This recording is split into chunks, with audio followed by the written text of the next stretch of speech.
Hello, sorry about that. I again ended up mentioning somebody's name. I was getting a little worked up there. Mentioned someone's name, so I ended up having to stop the video, cut off the end of it. So I went ahead and uploaded that one, and I figured I'd just finish it out and then upload this, because I don't know how to add on to a video. I am not a tech-savvy person. Like I said, anytime I had to do anything, I have to have my son do it, because I just don't know how to work this stuff. Things have definitely changed since I was a kid. The things that I was taught how to use growing up, that stuff's obsolete. This stuff is not even comparable to what we grew up with. I get a new phone, I have to hand it to them and tell them, have them show me how to use it. I mean, it's crazy. And it's not that I'm not smart. I am a smart person, or I like to think that I am. I do have a decent head on my shoulders, but for whatever reason, it seems to get more and more complicated, and it doesn't really make any sense why. I mean, our phone does everything. It's like having a miniature computer in our pocket. And when I was in school, the computers were huge. I mean, they were massive. Yeah, now I carry one in my pocket. Didn't see that coming. So, but anyway, I apologize for getting so worked up. Sometimes I just kind of get caught up in those memories, even with it being so far back. So when I was filling out the description for the video, the first half of this video, I realized that I don't believe that I mentioned, I don't know if I mentioned the fly swatter or not. I'll have to rewatch that first half, where the girlfriend's son had taken the metal end of the fly swatter to me, and it was just before we were going out to visit my mom and my grandparents, and it was me and my siblings were going out for a visit. We used to go out in the summers for visits, and anyway, he had like left bruises, some pretty good bruises on me with the metal end of the fly swatter. And so my mom actually did see those bruises, and she lit into my dad pretty good about those bruises, wanting to know what the hell had happened and why I had been hit with the metal end of the fly swatter, and why her son was the one who had done it.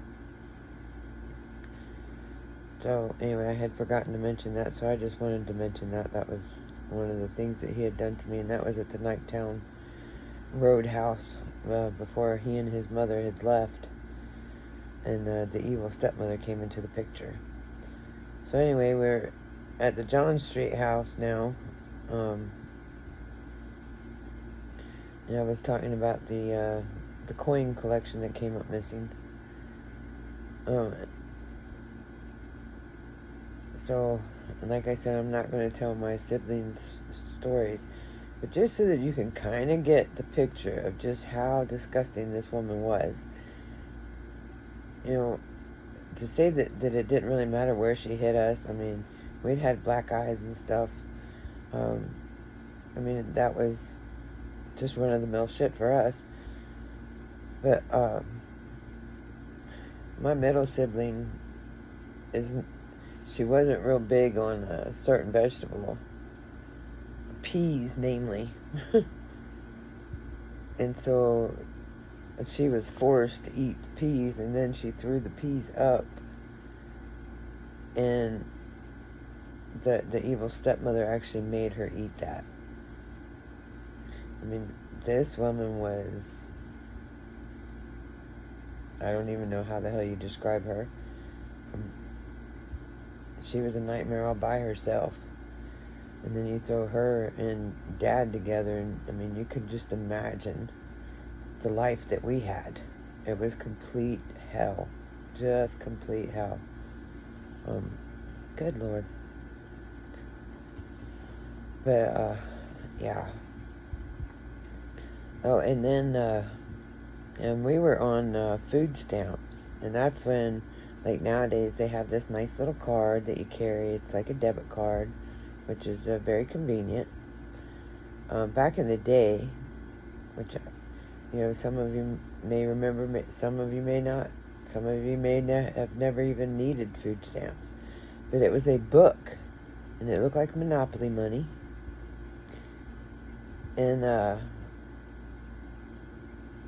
anyway, so the evil stepmother would tear out however much I would need, and I would have to go. It was like, I don't know, maybe 3 or 4 blocks to a little corner store, and I would have to go to the store and get like a gallon of milk or whatever. And so there was one time where I did that. She had torn the money out, given it to me, and I was going to the store to get it. And I swear to you, my hand to God, I have no freaking idea what happened to it. I don't know what happened to it. Somewhere along the line, either she didn't give it to me and we just thought that she did, or I lost it. I don't know. But I got to the store and I went to pay for the milk, and I didn't have the money. The food stamps, I didn't have it. I don't know what happened to it. So, of course, when I got back to the house, I got my ass beat. Milk back then was like, what? I don't know, maybe $2 a gallon? I don't know. It was at the little corner store. So, I mean, it wasn't that it was that expensive or anything, but I don't know what happened to the money. Like, it just disappeared, like into thin air, gone, poof, whatever. It was gone. So I had to go all the way back to the house. I didn't have the milk. And I told her I didn't know what happened to the money. I didn't know if she forgot to give it to me or if I had dropped the money somewhere. And so, yeah, I got my ass beat. Then there was another time where, you know how kids are about throwing their clothes in the dirty clothes? How many kids actually turn their clothes right side out and put them in the dirty clothes? Like, I know mine never do. Hell, mine still don't. Their stuff is always inside out. Or one arm's in and one arm's out. I mean, they don't pay attention to what they're doing with their dirty clothes. If they make it to the basket, that's a win. So, anyway, I did not turn my clothes right side out in the dirty clothes basket. So, I got to wear my dirty inside out clothes to school. Because I forgot to turn my clothes right side out to be washed. Yeah. That was really embarrassing. And the thing is that I was so afraid of them that I wouldn't dare go against what they said. I would do what the hell they told me to do because I was scared. Because if I didn't and they found out that I didn't do it, there would be hell to pay. So it wasn't, okay, wear it out of the house like that and then sneak and change your clothes. Because if they come and find out that those clothes aren't inside out, then you're in trouble. So, yeah, that was another thing. I had forgotten about that.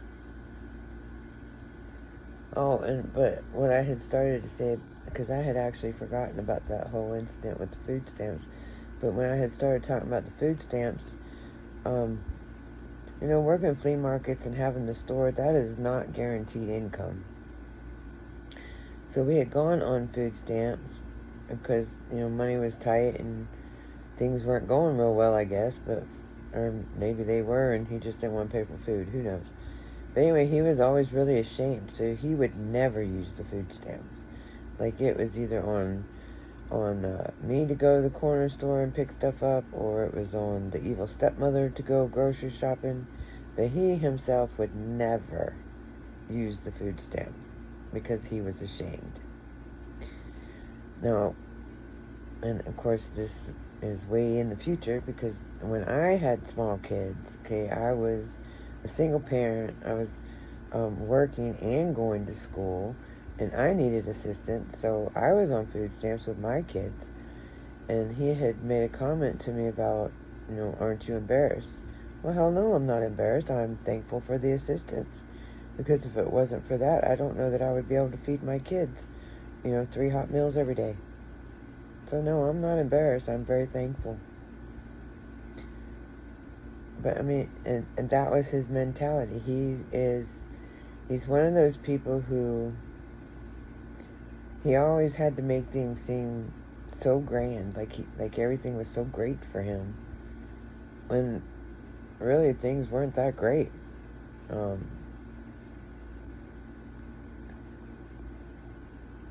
Like, I mean, there were times when we were living off of oh, what was that one thing? It was eggs and macaroni noodles, just mixed together, just like that.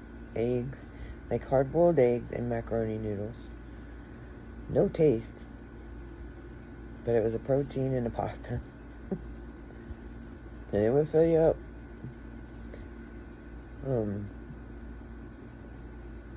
But just different things like that. I mean, he has this, like, he's better than you are mentality. He's smarter than you are. He's,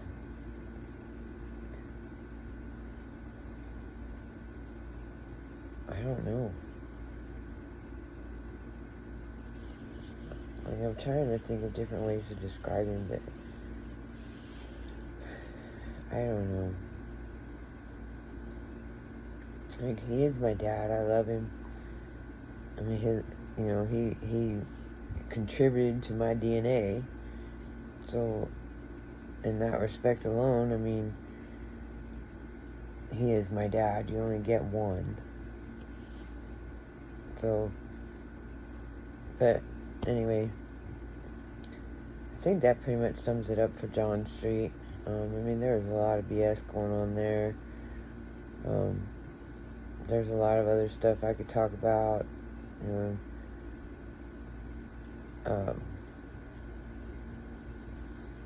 If my youngest sibling ever wants to do a video and share it on here, I mean, he could seriously tell you some stories. But, or maybe when he comes to visit again, maybe we could do a video together. But, anyway, I'm really trying to think so I don't have to go back again. I know that we used to have a kiddie pool, one of those little kiddie pools. And, of course, we'd have our little swimsuits on and our little one-piece swimsuits. Or at least I think I had a one-piece. I don't think I did. I don't know if I have two-piece or not. I think I preferred the one-pieces. But anyway, and of course, in situations like that, oh no, I was about to leave that whole story out. I'm glad I started talking about the bathing suit. But anyway, in situations where I was vulnerable like that, where I was barely clothed, of course he found ways to take advantage of that. So, it would get to the point where I didn't want to, get in the swimming pool or whatever. I didn't want to play in water because, there are actually pictures of me playing in water fully dressed. Like, I didn't want to put on my bathing suit. But anyway, this is so crazy, and I still, to this day, am kind of blown away by it, but I don't know where this river is that we used to go to. We used to go to a river. I don't know the name of it or nothing. But there were some real shallow parts, and that way, my half-sibling and his mother could, splash around in the water, and me and my siblings could go out in the water and play, and of course, Dad would be doing whatever, but anyway, you could, I don't remember if we had, floaty rings or something or whatever, where we could float around the river, but my grandparents had actually gotten us swim lessons, because I couldn't swim. They had gotten us swim lessons one year when we were out there on vacation for the summer at the YMCA, and I had actually dove in the swimming pool while we were out there in the shallow end of the pool. And I had, you know how you dive in, you had your hands straight in, and then you pull your arms back to swim? Well, I did that too soon, and I ended up hitting my head on the bottom of the pool, and it shaved a perfect quarter size, like right here, out of the front of my head, hair. It just shaved it, like, took the skin and all off right there. And there's pictures of me where I have my hair pulled over the side in a red dress. My grandmother had it framed on one of her little stands or whatever.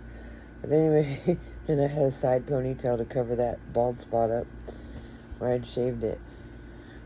But, anyway, that was just a funny little memory there. But that had happened when we come out one summer on vacation, when Grandpa and Grandma had gotten us swimming lessons. So anyway, back to the river. So we were all playing in the river, and I don't remember the pretense or whatever, but for whatever reason, Dad had me go with him, and we had went farther down the river, and like the river came down and then it curved around and it like came back, and there were a lot of trees and stuff, but I don't remember there being like a lot of leaves on these trees or anything. I mean, but there were trees, so I guess maybe there were leaves. I don't know. Anyway, I remember a lot of branches and things. But still to this day, I can't figure out how the hell he got away with this. But he took me to like a deeper part of the river, and he actually molested me in the damn river. Like, and there's other people around. Honest to God, the longer things went on, and the older I got, the more brazen he was with the things that he was doing. And like, it was just right out in the open. Like, he didn't care if people knew. He just did it. It didn't matter. It's not like anybody was going to do anything about it. And it was broad daylight. There were people out there. I mean, yeah. And I still can't figure that out. I don't know how he got away with it like he did.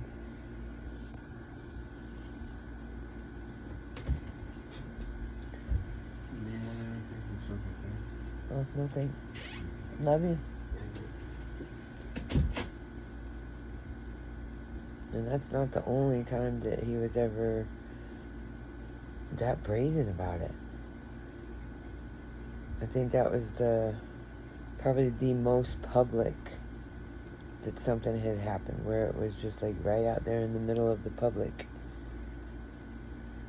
But there were other times where things would happen and people would be around and nothing. So yeah, I think that pretty much sums it up for John Street. Like I said, there's so much more I could say, but it's just rehashing more of what I've already talked about. I mean, it was just a lot. I mean, and these are just the specific incidents that stand out in my mind, but there's so many that just run together. Like, I mean, it was nothing to get thrown down the stairs. Because John Street was a 2-story house. I think it was a duplex, so it was a half a house. But it was nothing to get thrown down the stairs.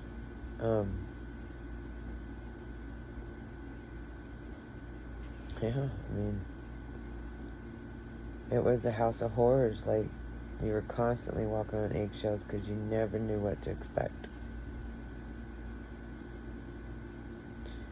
So when we moved from John Street, we actually moved to Capitol Heights. And I want to say it was I believe it was the first night that when we were moving in, or the first, like were moving in that day, but that night we were still moving in. And a couple of the kids who turned out to be seriously bad eggs, had actually burned a cross in our front yard. And our neighbor just happened to be black. She was I don't know, it was a lady. She She might have been a little older than my dad, but she's a very sweet lady. It was her and her son. Her son was older than we were, but sweet, sweet lady. She was the one who ended up helping me get away from Dad. But these stupid-ass kids, sure enough, that night burned a freaking cross in the yard. And now Capitol Heights is a projects. Or at least it was then. I don't know what the hell it is now. I haven't been back there. But, yeah, our first night there. That's what happened.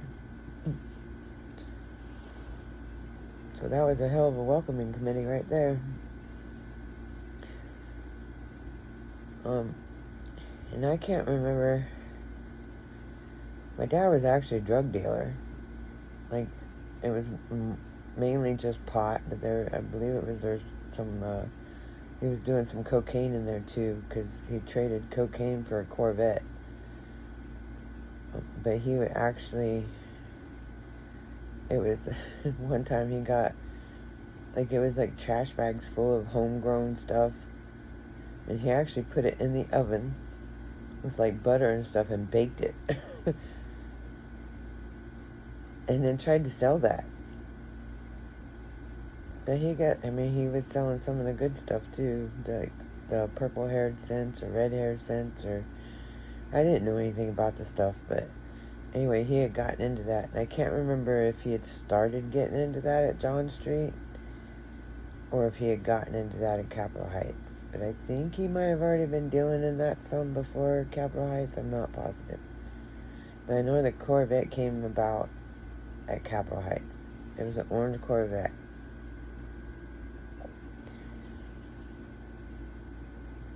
So yeah, that was the new element. So that'll be coming up here at Capitol Heights. You want to make sure I'm not forgetting anything with John Street, so we don't have to keep going back. Chances are I'll remember something. So, but anyway, with the 22 minutes of this one and the 30-some minutes of the last one, that's like an hour. I'm sure you guys are sick of hearing me talk. I mean, I appreciate you guys, watching, and I mean, the support is, I can't even tell you how much it means to me. But,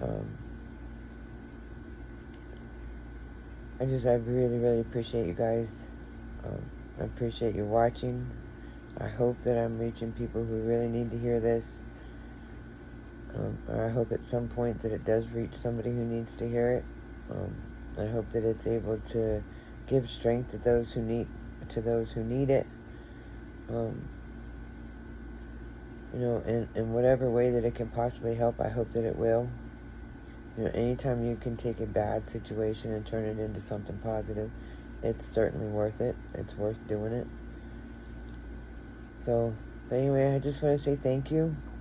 I hope everybody has a wonderful night. Again, please keep me in your prayers. I would definitely be keeping you in mind. And have a wonderful evening. I will talk to you again tomorrow. Bye.